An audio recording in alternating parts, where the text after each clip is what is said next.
Prends une nouvelle direction, un chemin avec du sens, de la clarté et du courage.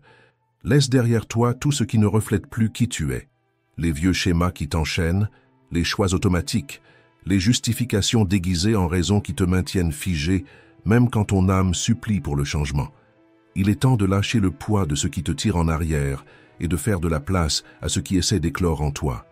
Les stoïciens le savaient. Le véritable pouvoir est dans le présent, dans l'instant où tu choisis d'affronter la peur et que tu commences à reconstruire ta vie, de l'intérieur vers l'extérieur. Dans cette vidéo, tu vas découvrir 15 leçons qui ne changent pas seulement tes habitudes, elles transforment ton essence. Aujourd'hui, ce n'est pas un jour de plus, c'est le tournant, le début d'une nouvelle manière d'exister. Et tout commence par une décision. C'est pourquoi, écris dans les commentaires, « Aujourd'hui, mon changement commence de l'intérieur vers l'extérieur ». Ce simple geste est déjà une affirmation de puissance, ton premier pas, ta première victoire. Avant que l'on commence, je te demande juste 2 choses. Aime la vidéo et partage-la avec quelqu'un dont tu sais qu'il en a besoin. Numéro 1. Renforce ta volonté comme un muscle quotidien. Pour atteindre ta meilleure version, tu dois comprendre que la concentration est l'une des plus grandes armes de l'esprit. C'est elle qui distingue ceux qui se contentent de souhaiter de ceux qui construisent réellement. Pense à la dernière fois où tu as essayé de te concentrer sur quelque chose d'important, comme étudier, travailler, lire, et soudainement, tu t'es rendu compte que tu étais sur ton téléphone, en train de faire défiler un réseau social sans même savoir pourquoi. Ce n'est pas un manque d'intérêt, c'est ton environnement qui attire ton attention en permanence. Nous vivons entourés de stimulation, des sons, des écrans, des notifications et des urgences artificielles. Et si tu n'apprends pas à protéger ton attention, tu passeras ta vie à être dirigé par elle. Comme le disaient les stoïciens, la véritable maîtrise commence dans ton esprit, et cela demande de l'entraînement. C'est pourquoi, utilise cette vidéo comme un véritable exercice. Regarde-la jusqu'au bout, sans sauter, et sans te laisser distraire. Cela peut paraître simple, mais c'est un entraînement à la force mentale. Parce que maintenir ta concentration lorsque tout tente de t'en détourner, c'est un signe clair de maîtrise de soi. Et, comme tout muscle, la volonté ne se développe que si tu t'engages à t'entraîner, même quand c'est difficile. Si tu arrives à regarder cette vidéo en entier avec attention, c'est déjà le début de ta transformation. Comprendre cette force et la mettre en pratique change ton niveau de discipline, de concentration et de direction. C'est cela qui t'emmène bien plus loin que ce que beaucoup n'atteindront jamais. Numéro 2, arrête de seulement consommer. Transforme le savoir en action. Imagine ton esprit comme un champ fertile. Si tu te contentes d'absorber des informations, sans jamais rien faire de ce que tu apprends, c'est comme planter des graines, sans jamais récolter les fruits. Quand tu consommes trop, et que tu crées trop peu, tu commences à accumuler des idées comme on entasse des livres qu'on n'ouvre jamais. Ils sont là, ils prennent de la place, mais ils ne changent rien. Et plus tu accumules, plus tu as l'impression de tout savoir sans pour autant agir. Cela te frustre, t'immobilise et épuise ton énergie. La solution, c'est de commencer à créer, même quelque chose de simple. Écrire, enseigner, appliquer, tester. L'essentiel, c'est de transformer le savoir en action et de chercher à offrir au monde plus que ce que tu reçois. Brise le cycle de la passivité. Ne te contente pas d'absorber du contenu. Rends quelque chose au monde qui vienne de toi. Transforme ce que tu as appris en quelque chose de plus grand, sous n'importe quelle forme d'action, car cela crée du mouvement, et le mouvement génère de la clarté, un sens, et le sentiment réel de progresser. Celui qui ne fait que consommer devient un entrepôt, celui qui crée devient un pont, et les ponts te relient à de nouvelles versions de toi-même et à des endroits où l'excès de consommation ne pourra jamais te mener. Numéro 3. Ne parle jamais de quelqu'un qui n'est pas là, cela t'affaiblit. Imagine que tu es avec des amis, la conversation coule, et soudain, quelqu'un commence à critiquer une personne absente. Cela peut sembler anodin, ou même provoquer quelques rires, mais cela crée un problème bien plus profond. Tu finis par être perçu comme quelqu'un en qui on ne peut pas avoir confiance. Ceux qui t'écoutent peuvent rire sur le moment, mais intérieurement, ils pensent « S'il parle ainsi des autres, que dit-il de moi quand j'ai le dos tourné ?» Les ragots paraissent légers, mais ont des conséquences lourdes. Si tu as un problème avec quelqu'un, le mieux est d'en parler directement face à face, comme dans un jeu honnête où chacun pose ses cartes sur la table. Parler dans le dos, c'est comme tricher. Cela peut marcher un temps, mais la vérité finit toujours par éclater. La confiance est la base de toute relation saine, et les commérages détruisent cette base petit à petit, comme des termites qui rongent le bois de l'intérieur. Quand tu t'en rends compte, la structure ne tient déjà plus rien. Avant d'ouvrir la bouche pour parler de quelqu'un qui n'est pas là, arrête-toi et demande-toi, est-ce que cela va aider à résoudre le problème ou simplement nourrir le ressentiment? Régler les choses en face te fait grandir, démontre de la maturité et renforce tes relations. Au lieu de créer de la méfiance, tu construis du respect et de la clarté, et cela te place dans une position rare aujourd'hui, celle de l'intégrité. Comme l'a dit Jack Canfield, parler des autres ne mène jamais au succès. L'intégrité est le véritable chemin pour accomplir quoi que ce soit dans la vie. Numéro 4. Ose faire autrement. Le chemin de la majorité n'est pas le tien. Cette idée semble simple, mais elle peut réellement changer ta vie. Il m'a fallu des années pour trouver le courage de quitter mon emploi classique de 9h à 17h pour lancer ma propre activité. C'était confortable de recevoir un salaire fixe et de suivre ce que la majorité fait. Mais il est arrivé un moment où j'ai compris que j'étais en train de contribuer au succès de quelqu'un d'autre, pendant que mon avenir, lui, restait figé. C'est là que j'ai compris. Si je continue à faire ce que tout le monde fait, j'obtiendrai les mêmes résultats que tout le monde. Imagine une foule avançant dans la même direction. Tu la suis sans te poser de questions, parce qu'il est plus simple de suivre le courant que de s'arrêter pour réfléchir. Mais si tu veux un destin différent, tu dois avoir le courage de changer de direction. La majorité des gens suit ce qu'on appelle la normalité. Ils se lèvent, travaillent, rentrent chez eux, se plaignent de leur vie et répètent cela tous les jours. Rares sont ceux qui s'arrêtent pour se demander « Est-ce vraiment ce que je veux pour moi ?» Comme l'a dit Stephen Covey dans « Les 7 habitudes de ceux qui réalisent tout ce qu'ils entreprennent », si vous ne planifiez pas votre vie, quelqu'un d'autre le fera à votre place. Et ce quelqu'un peut être ton patron, la société, la routine, n'importe qui, sauf toi. Suivre ce que tout le monde fait te mène au même résultat. Alors ne te résigne pas à être juste une personne de plus dans la masse. Crée ton propre chemin, choisis ta propre direction et surtout, n'aie pas peur de paraître différent. Car, au fond, essayer de plaire à tout le monde, c'est la manière la plus rapide d'oublier qui tu es. Et comme le dit le proverbe, si tu plais à tout le monde, c'est que tu ne te démarques en rien. Numéro 5. Concentration absolue. Celui qui essaie tout ne termine rien. L'idée que nous sommes multitâches est une illusion créée par la fatigue et par la précipitation. Cela ressemble à de l'efficacité, mais ce n'est qu'une forme d'auto-sabotage déguisé. La vérité est simple et brutale. Plus tu essaies de tout faire en même temps, moins tu réussis à bien faire quoi que ce soit. Tu ne deviens pas un multitâche, tu deviens un multi-échec. Sénèque disait ceci, « Celui qui est partout n'est nulle part. » Et il avait raison. Faire plusieurs choses à la fois ne t'accélère pas. Cela disperse simplement ton énergie comme un verre percé. Tu peux essayer de le remplir autant que tu veux, rien ne reste. Ton attention est comme un rayon de soleil. Quand elle est dispersée, elle réchauffe. Mais quand elle est concentrée en un seul point, elle brûle. Et c'est cette intensité qui transforme. Choisis une seule chose, rien qu'une, et plonge-toi dedans entièrement comme quelqu'un qui nage dans une rivière profonde, sans regarder autour, et sans se laisser distraire par des vagues superficielles. Aujourd'hui, ce qu'on voit le plus, ce sont des personnes qui commencent par quelque chose, puis sautent vers une autre chose, avant même d'avoir terminé. Et le résultat? Rien ne pousse, rien ne se consolide, tout traîne. La stagnation ne vient pas du manque de talent, elle vient de la dispersion. Tu es tellement divisé que tu ne te sens complet nulle part. Si tu veux accomplir quelque chose de grand, n'essaie pas de tout embrasser. Construis une chose à la fois, et seulement après commence la suivante, avec le même engagement. Celui qui essaie de tout faire en même temps finit par tout perdre, petit à petit. Alors, au lieu de courir dans toutes les directions, offre-toi le cadeau de la concentration profonde, et tu verras. Avec moins, tu fais plus. Et avec du focus, tu atteins des lieux où beaucoup abandonnent. Numéro 6. Travailler beaucoup ne suffit pas. Il faut travailler intelligemment. Samson était le cheval le plus fort de la ferme, dans le livre « La ferme des animaux » de George Orwell. Il n'était pas seulement fort, il était loyal, infatigable, et croyait sincèrement que le travail acharné était la réponse à tout.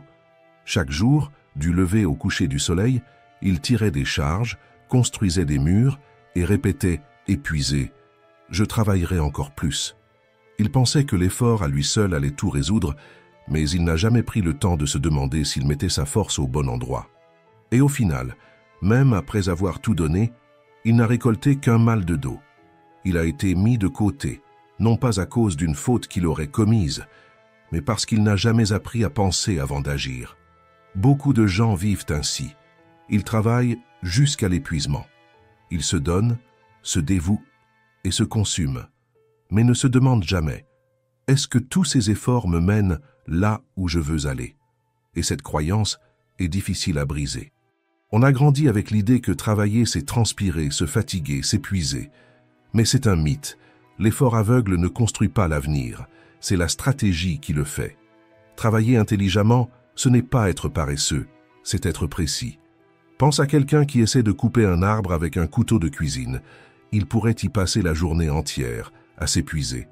Mais il suffirait de s'arrêter 5 minutes, d'aller chercher le bon outil, une tronçonneuse, et le travail serait fait en quelques instants.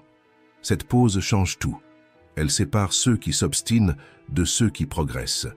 Car travailler intelligemment, ce n'est pas travailler moins, c'est travailler mieux. C'est savoir où mettre son énergie. C'est comprendre que le temps, la connaissance, la créativité et même le repos sont des outils, et qu'utilisés avec clarté, ils transforment l'effort en résultat. Ceux qui avancent ne sont pas ceux qui s'épuisent à la tâche, mais ceux qui apprennent à ajuster leur trajectoire avant de se briser de l'intérieur. Et quand tu comprends cela, tes résultats cessent d'être le fruit de la fatigue pour devenir le fruit de la conscience. Et le progrès, enfin, commence à avoir du sens. Alors arrête-toi maintenant et demande-toi avec sincérité, suis-je stratégique ou simplement obstiné?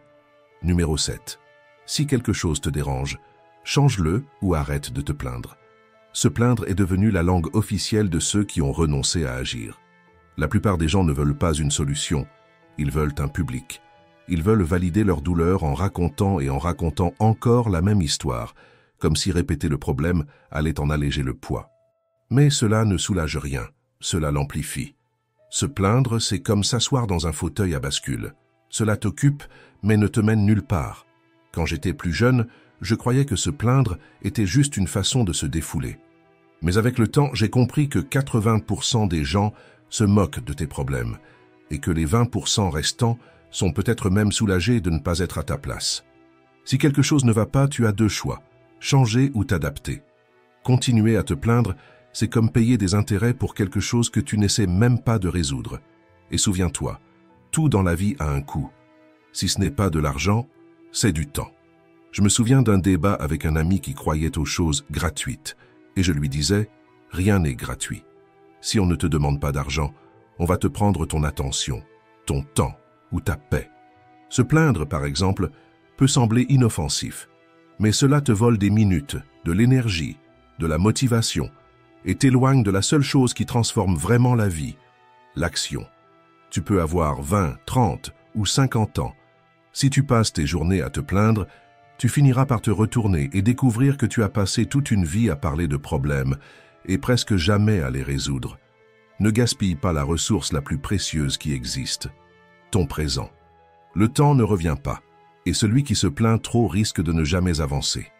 Numéro 8. Arrête de te battre pour la première place. Crée quelque chose que toi seul peux offrir. La plupart des gens passent leur vie à essayer de rentrer dans un moule. Ils veulent être les meilleurs dans un domaine, comme s'il n'y avait qu'un seul podium pour tout le monde. Mais la véritable distinction ne réside pas dans la compétition. Elle réside dans la création de quelque chose qu'aucun autre ne peut reproduire. Steve Jobs n'a pas fondé Apple en voulant devenir le plus grand nom de la technologie. Il a combiné sa passion pour la calligraphie, son obsession pour le design et sa vision de l'avenir. Et de ce mélange improbable est née une chose que personne ne pouvait copier. Et c'est précisément cela qui l'a rendu irremplaçable. C'est ça être unique, avoir le courage d'assembler ce qui semble ne pas aller ensemble. Peut-être que tu adores cuisiner et que tu es aussi doué pour le montage vidéo. Peut-être que tu t'intéresses à la musique, mais que tu as également un œil aiguisé pour les affaires. Ne sous-estime pas ces croisements. Ce sont justement eux qui te sortent de la foule et te placent là où personne ne peut rivaliser.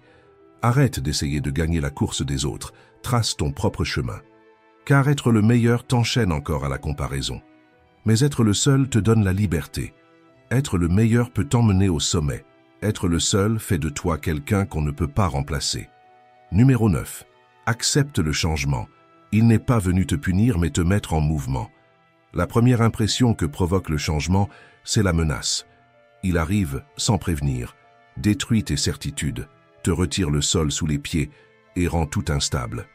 Mais dans la plupart des cas, ce n'est qu'une invitation déguisée, un appel silencieux à quitter l'endroit où tu as cessé de grandir. Le problème, c'est que beaucoup de gens réagissent en s'accrochant à l'ancien. Ils font semblant que rien n'a changé, repoussent les décisions et se cachent derrière des excuses ou pire, ils renoncent à avancer. Mais il existe une voie plus intelligente, l'adaptation, la transformation et le mouvement. Le changement peut ressembler à une fin, mais pour celui qui a le courage d'avancer, c'est le début de la phase la plus féconde de la vie. Il fonctionne comme une marée. Si tu résistes, elle t'emporte. Mais si tu apprends à ramer avec elle, tu peux aller beaucoup plus loin que tu ne l'aurais imaginé. Il existe une phrase qui résume parfaitement cette logique. Quand une nouvelle technologie passe devant toi, soit tu fais partie du rouleau compresseur, soit tu fais partie de la route. Et cela vaut pour tout, les carrières, les relations, la santé et les rêves, où tu apprends à bouger avec le temps, où le temps passera sur toi. Quel que soit le changement que tu traverses en ce moment, ne lutte pas contre lui. Peut-être qu'il ne t'arrache pas à un endroit sûr, peut-être qu'il te pousse enfin vers là où tu devais être. Numéro 10. Sois vraiment présent. La vie ne prévient pas quand elle s'arrête. As-tu déjà remarqué comme certains moments passent et qu'on ne réalise même pas que c'était la dernière fois? Le dernier dîner en famille avant qu'un proche ne déménage. Le dernier match avec les amis avant que chacun ne prenne son propre chemin. La dernière conversation avec quelqu'un sans savoir que ce serait la dernière. La vérité, c'est que la vie ne t'avertit pas quand elle est en train de dire adieu. Elle continue simplement. Et tu ne te rends compte que cet instant était unique, que lorsqu'il est déjà devenu un souvenir.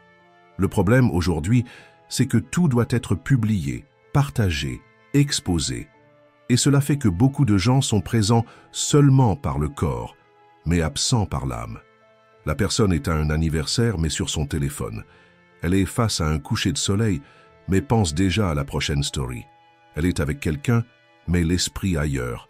Vivre vraiment, c'est être entier. C'est garder le moment dans l'âme, pas seulement dans un post. Les photos ont leur valeur, bien sûr, mais le souvenir le plus fort n'est pas celui que tu publies, c'est celui que tu ressens. Celui qui reste dans le silence de ta mémoire, dans l'émotion qui revient quand tu fermes les yeux. Et quand ce moment ne reviendra jamais, ce qui te réchauffera, ce ne sera pas la vidéo enregistrée. Ce sera la certitude que tu étais là, pleinement, éveillé et vivant. Alors un conseil simple, quand quelque chose est spécial, éteins tout. Déconnecte, respire et sois présent, avec tout ce que tu es, parce que peut-être que ce sera la dernière fois.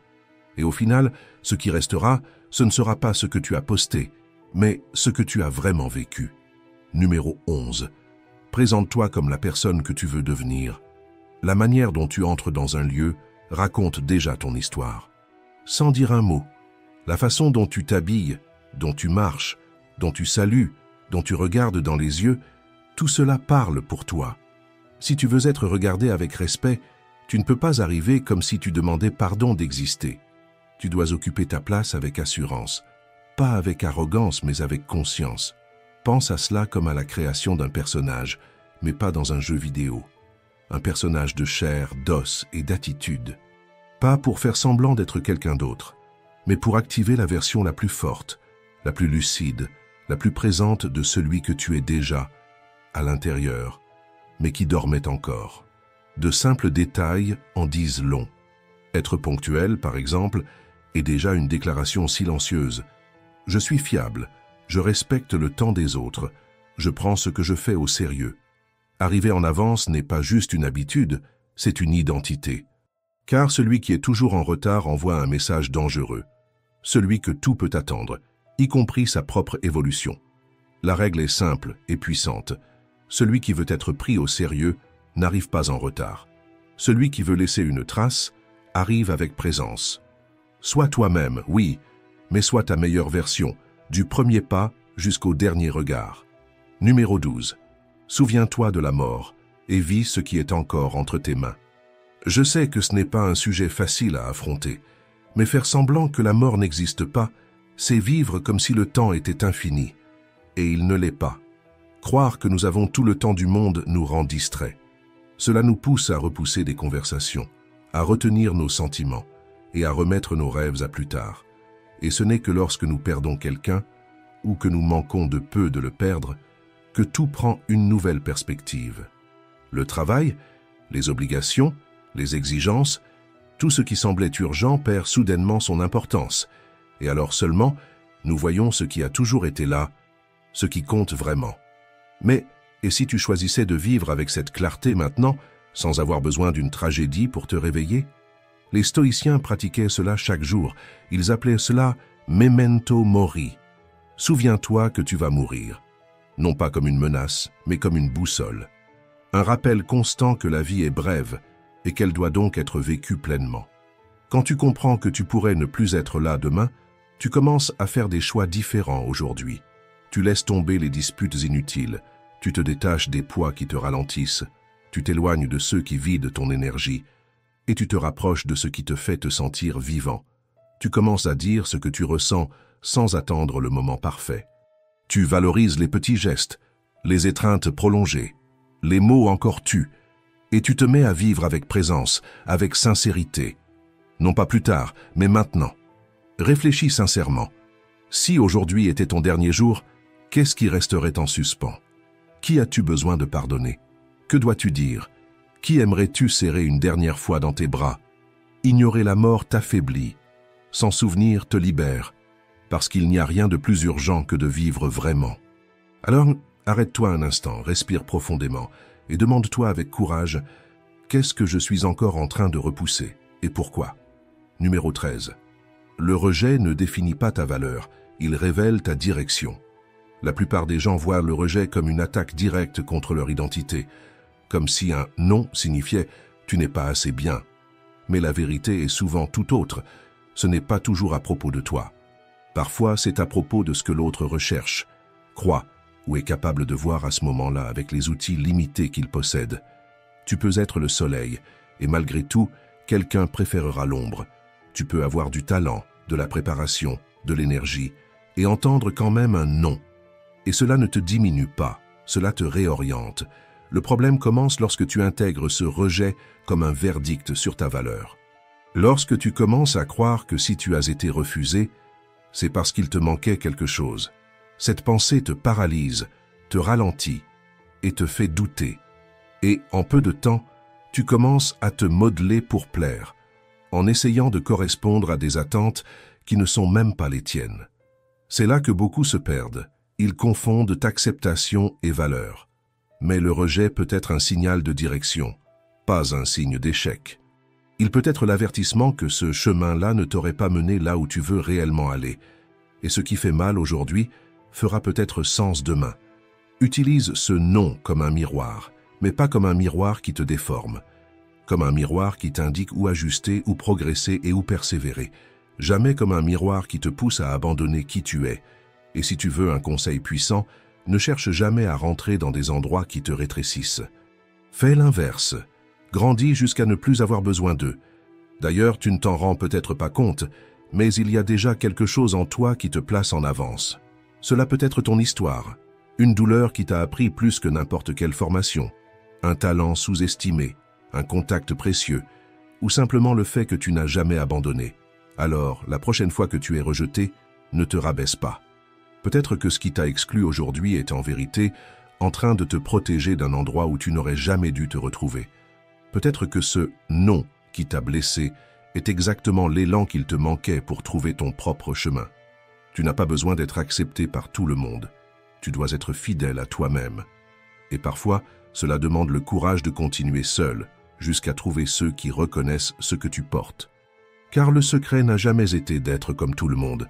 Le secret, c'est de découvrir ce qui te rend unique et d'avoir le courage d'avancer quand même quand on doute de toi, même quand on ne te choisit pas, même quand ton potentiel semble invisible, parce qu'un jour tu comprendras. La seule personne qui devait croire en toi depuis le début, c'était toi. Numéro 14. Écoute ceux qui ne sont pas d'accord. C'est ainsi que l'esprit évolue.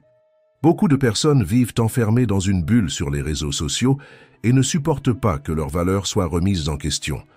Elles sont entourées de contenus qui renforcent ce qu'elles croient déjà et confondent confort intellectuel avec vérité. Mais souviens-toi, tu peux apprendre quelque chose de n'importe qui, et ce n'est pas parce que tu n'es pas d'accord avec une personne que tu ne peux pas l'écouter avec attention. Tu n'as pas besoin d'être d'accord pour apprendre, mais tu as besoin de courage pour écouter sans te fermer, pour réfléchir sans attaquer, et pour reconnaître que la vérité parfois se cache dans les voies les plus inattendues. Écouter des idées contraires n'est pas un signe de faiblesse, c'est de la maturité. C'est la preuve que tu es plus intéressé par la compréhension que par le fait de gagner un débat. Les stoïciens recherchaient le choc des idées comme un outil de clarté. Et il n'y a pas de clarté sans écoute. Comme l'a dit Montaigne, la parole appartient pour moitié à celui qui parle et pour moitié à celui qui écoute. Alors, la prochaine fois que tu entends quelque chose qui remet en cause ta vision du monde, respire et écoute avec calme. Peut-être que cette idée ne te conviendra pas aujourd'hui, ou peut-être jamais. Mais peut-être aussi que c'est précisément cette idée qui t'aidera à voir ce que tu ne voyais pas encore. Car celui qui écoute le contradictoire avec humilité grandit, et celui qui le fuit répète les mêmes erreurs, simplement sous d'autres noms. Numéro 15.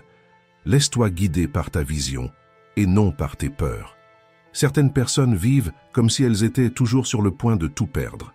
Chaque décision devient une tentative de protection pour éviter une erreur, une critique, une perte.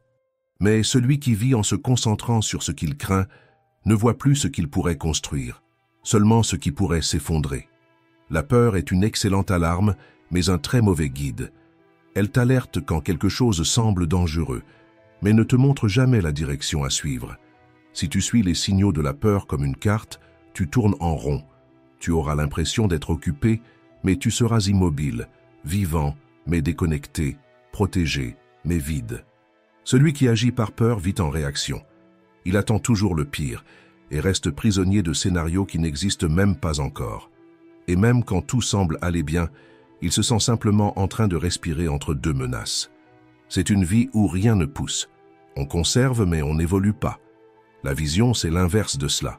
Elle ne nie pas les risques, mais elle les traverse avec un but. Ce n'est pas faire semblant que ça ne va pas faire mal, c'est choisir d'avancer malgré tout. La vision te pousse à créer ce qui n'existe pas encore, mais que tu arrives déjà à imaginer si clairement, que même la peur ne peut l'effacer. Les personnes guidées par leur vision regardent devant, pas sur les côtés, parce qu'elles ont compris que la comparaison distrait, paralyse et souvent sabote. Tu crois simplement observer et sans t'en rendre compte, tu ralentis ton propre rythme pour suivre un tempo qui n'est pas le tien. Et plus tu essaies de t'aligner aux autres, plus tu te perds de toi-même. Le seul repère qui en vaille la peine, c'est « qui suis-je en train de devenir par rapport à qui j'étais ?» C'est cette question qui te fait grandir avec intégrité, pas pour rivaliser, mais pour évoluer avec conscience. Et même dans les jours où tout semble s'effondrer, souviens-toi, un faux pas ne doit pas devenir une chute entière. Quelque chose t'a déséquilibré? Respire, retrouve ton objectif et réorganise-toi. Ne laisse pas un mauvais moment te faire croire que plus rien n'a de sens, parce que toute douleur n'est pas un signal d'arrêt. Parfois, ce n'est que le prix à payer pour continuer à avancer. Vivre par la vision, c'est comprendre qu'il n'y aura pas toujours des certitudes, mais qu'il y aura toujours une direction. C'est savoir que l'inconfort fait partie du chemin, mais que le fuir coûte plus cher encore, celui de ne jamais bouger. Et au final, tout se résume à cela. Veux-tu passer ta vie à fuir ce que tu crains ou à construire ce que tu désires? La peur peut te garder en sécurité, mais seule la vision te fait avancer. Si tu es arrivé jusqu'ici, prends un instant pour honorer ce moment et écris en commentaire « Aujourd'hui, j'avance ». Réaffirme ton engagement de marcher avec une vision et non avec la peur. Et si tu n'es pas encore abonné, abonne-toi maintenant. Laisse un like et partage cette vidéo avec quelqu'un qui doit arrêter de fuir et commencer à construire sa propre vie. Merci d'avoir regardé.